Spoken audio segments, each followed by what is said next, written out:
પૂરતા police force સાથે જે આ વિસ્તારમાં ડિમોલિશનની કામગીરી હાલ શાંતિપૂર્ણ માહોલમાં શરૂ છે. જે અસામાજિક તત્વો પણ રહેતા હોય તેમના મકાનો પણ સાથે સાથે ડિમોલિશન કરવામાં આવેલા છે અને એમને પૂરતી તક પણ આપવામાં આવી હતી કે એ લોકોએ આ જગ્યાએ કેવી રીતે મકાન બનાવે છે, પરંતુ કોઈ પણ પ્રકારના એવા અધિકૃત ડોક્યુમેન્ટ એમની પાસેથી મળી આવ્યા ન હતા. જિલ્લા કલેક્ટર સાહેબની સૂચના અને એમના માર્ગદર્શન પ્રમાણે કુલ 59 જેટલી મિલકતો છે. અમદાવાદ બાદ આજે જૂનાગઢમાં મેગા ડિમોલિશનની કામગીરી જે છે તે હાથ ધરવામાં આવી હતી. જૂનાગઢ મહાનગરપાલિકાએ શહેરના ઐતિહાસિક ઉપરકોટ કિલ્લા નજીક આવેલા ધારાગઢ દરવાજા વિસ્તારમાં વહેલી સવારથી જ જિલ્લા વહીવટીતંત્ર અને પોલીસ દળે સંયુક્ત રીતે ગેરકાયદેસર દબાણો સામે મેગા ડિમોલિશનની કામગીરી હાથ ધરવામાં આવી હતી. નમસ્કાર, આપ જોઈ રહ્યા છો ન્યૂઝરૂમ ને આપની સાથે હું છું પ્રદીપ. જૂનાગઢની અંદર ગોંડલમાં ગણેશ ગોંડલની સામે ફરિયાદ દાખલ કરાવનાર રાજુ સોલંકીના મકાન તૂટ્યા બાદ જૂનાગઢની અંદર જૂનાગઢ મહાનગરપાલિકા દ્વારા હવે જૂનાગઢમાં વધુ 59 જેટલા ગેરકાયદેસર મકાનો તોડી પાડીને આશરે 16,000 ચોરસ મીટર જેટલી સરકારી જમીન દબાણ મુક્ત કરવામાં આવી છે. જમીનની બજાર કિંમત અંદાજે 50 કરોડ રૂપિયા જેટલી હોવાનું વહીવટી તંત્રનું કહેવું છે. જો કે આજે વહેલી સવારે વહીવટી તંત્રના 10 જેટલા જીસીબી અને 10 કરતાં વધુ ટ્રેક્ટરો સહિત યાંત્રિક સાધનોની મદદથી તંત્ર દ્વારા મેગા ડિમોલિશનની કામગીરી હાથ ધરવામાં આવી હતી, જેમાં 100 થી વધુ ગેરકાયદેસર મકાનો તોડી પાડવામાં આવ્યા હતા. અને આખી આ ઘટના સંદર્ભે ડિમોલિશનની આ કામગીરી દરમિયાન 8 અસામાજિક તત્વોના મકાનો પણ તોડી પાડવામાં આવ્યા છે. મેગા ડિમોલિશનની આ કામગીરીમાં કોઈ અનિચ્છનીય બનાવ ન બને તેના માટે 3 ડીવાયએસપી, 9 પીઆઈ, 26 પીએસઆઈ સહિત 300 જેટલા પોલીસ અધિકારીઓનો કાફલો અને સાથે 400 થી વધુ એ જવાનો ત્યાં તૈનાત હતા. આ ઉપરાંત ડ્રોન કેમેરા અને દૂરબીન સાથે જ વોકી ટોકીથી સતત આખી આ ઘટના સંદર્ભે મોનિટરિંગ હાથ ધરવામાં આવી રહ્યું હતું, કેમ કે આખી આ ઘટનાની અંદર જે ડિમોલિશનની કામગીરી હાથ ધરવામાં આવી રહી હતી જેમાં 8 જેટલા અસામાજિક તત્વોના પણ મકાનો સામેલ હતા.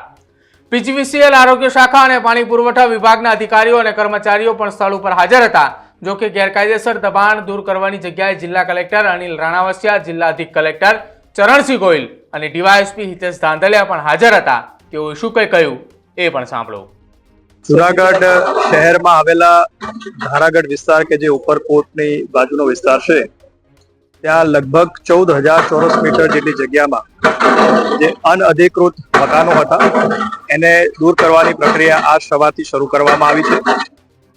આ જે 14,000 ચોરસ મીટર જેટલો વિસ્તાર છે એના માટે સિટી સર્વેનો અમારો સર્વે નંબર એનો 1484 અને એના માટે તમામ પ્રક્રિયા જે નિયમસરની છે કરવામાં આવી છે. દબાણકર્તાઓ જે હતા એમને નોટિસ આપવામાં આવી હતી અને એમને પૂરતી તક પણ આપવામાં આવી હતી કે એ લોકોએ આ જગ્યાએ કેવી રીતે મકાન બનાવે છે, પરંતુ કોઈ પણ પ્રકારના એવા અધિકૃત ડોક્યુમેન્ટ એમની પાસેથી મળી આવ્યા ન હતા.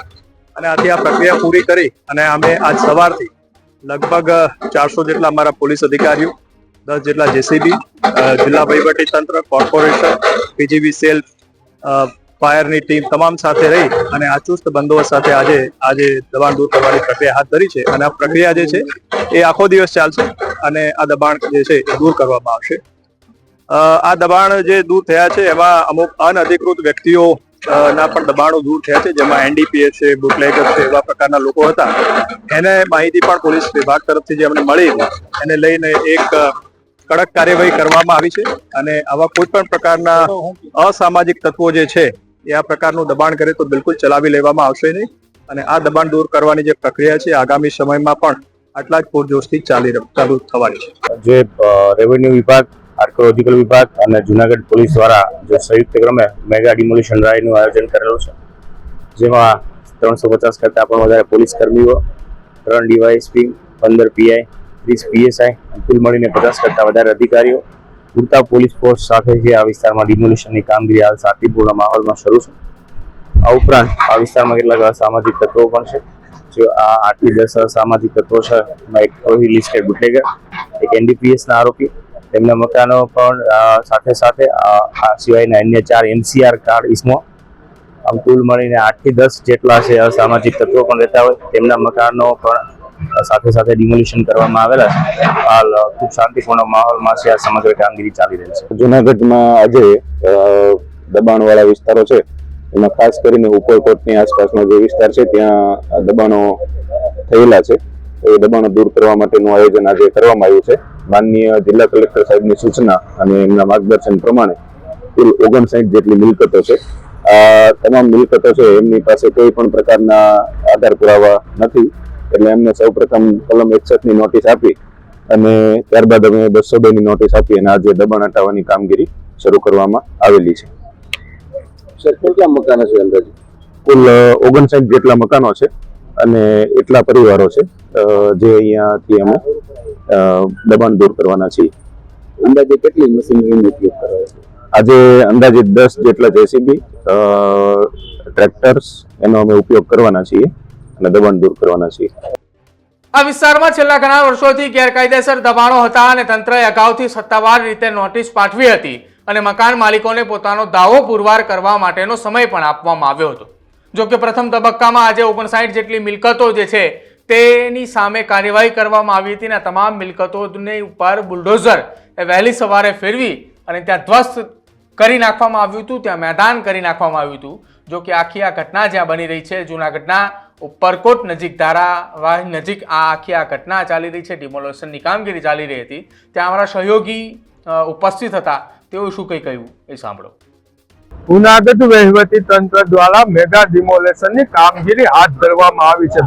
મેગા ડિમોલેશનની કામગીરીની વાત કરવામાં આવે તો જૂનાગઢ વિસ્તારના ધારાગઢ વિસ્તારની અંદર મેગા ડિમોલેશનની કામગીરી હાથ ધરવામાં આવી છે. 59 જેટલા ગેરકાયદેસર રહેણાંક મકાનો તોડી પાડવામાં આવ્યા છે. સાથે સાથે 300 થી વધુ પોલીસ સ્ટાફ તૈનાત કરવામાં આવ્યો છે. 60 થી વધુ વહીવટી વિભાગનો સ્ટાફ સ્ટેન્ડ બાય રખાયો છે.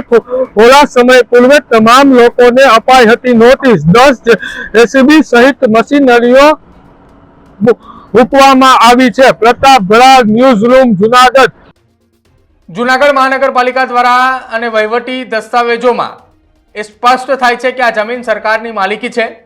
તમામ લોકોને નોટિસ આપવામાં આવી હતી કે નોટિસ દરમિયાન તેઓ પોતાની માલિકી સાબિત કરી શકે, પરંતુ કોઈ પોતાની માલિકી સાબિત કરી શક્યું ન હતું. આવનારા સમયમાં શેષ દબાણો સામે પણ કાયદેસરની પ્રક્રિયા મુજબ જ કાર્યવાહી કરવા માટેની તૈયારી જિલ્લા કલેક્ટર સહિતના એ તમામ અધિકારીઓએ દર્શાવી હતી. કોઈ પણ પ્રકારની જાતિ ભેદભાવ કે અન્ય કોઈ અન્યાય વગર કાર્યવાહી હાથ ધરવામાં આવશે તે પ્રકારની વાત એસટીએમ દ્વારા પણ કરવામાં આવી હતી. ઉપરકોટ વિસ્તાર નજીક આવેલા ધારાગઢ દરવાજા વિસ્તારમાં ગેરકાયદેસર દબાણો અને દૂર કરવાની કામગીરી હાથ ધરવામાં આવી રહી હતી. જો કે મોટી સંખ્યામાં પોલીસ કર્મચારીઓને પણ તૈનાત રાખીને શાંતિપૂર્ણ માહોલમાં ડિમોલેશનની કામગીરી હાથ ધરવામાં આવી હતી. જે દબાણો દૂર કરવામાં આવ્યા છે, જેમાં 8 જેટલા અસામાજિક તત્વો પણ સંડોવાયેલા છે, તેમના પણ મકાનો એ તોડી પાડવામાં આવ્યા છે અને હજુ પણ આગામી સમયની અંદર જૂનાગઢ મહાનગરપાલિકાને અને સાથે જ વહીવટી તંત્રએ સાથે મળીને વધુ દબાણો દૂર કરવામાં આવે તેવી શક્યતાઓ હાલ તો વ્યક્ત કરવામાં આવી રહી છે. તમારું શું માનવું છે? અમદાવાદની અંદર મેગા ડિમોલિશન હાથ ધર્યા બાદ જૂનાગઢના ઇતિહાસનું પણ આ સૌથી મોટું મેગા ડિમોલિશન કહી શકાય કે 59 મકાનોનું ડિમોલિશન કરવામાં આવ્યું છે. હજુ પણ આગામી સમયની અંદર બીજા મકાનો તોડીને લગભગ 100 કરતાં વધુ મકાનો ધ્વસ્ત કરવામાં આવશે. તમારું શું માનવું છે તે ખાસ અમારા કમેન્ટ સેક્શનમાં જરૂર જણાવજો. જોતા રહેજો ન્યૂઝ રૂમ. નમસ્કાર.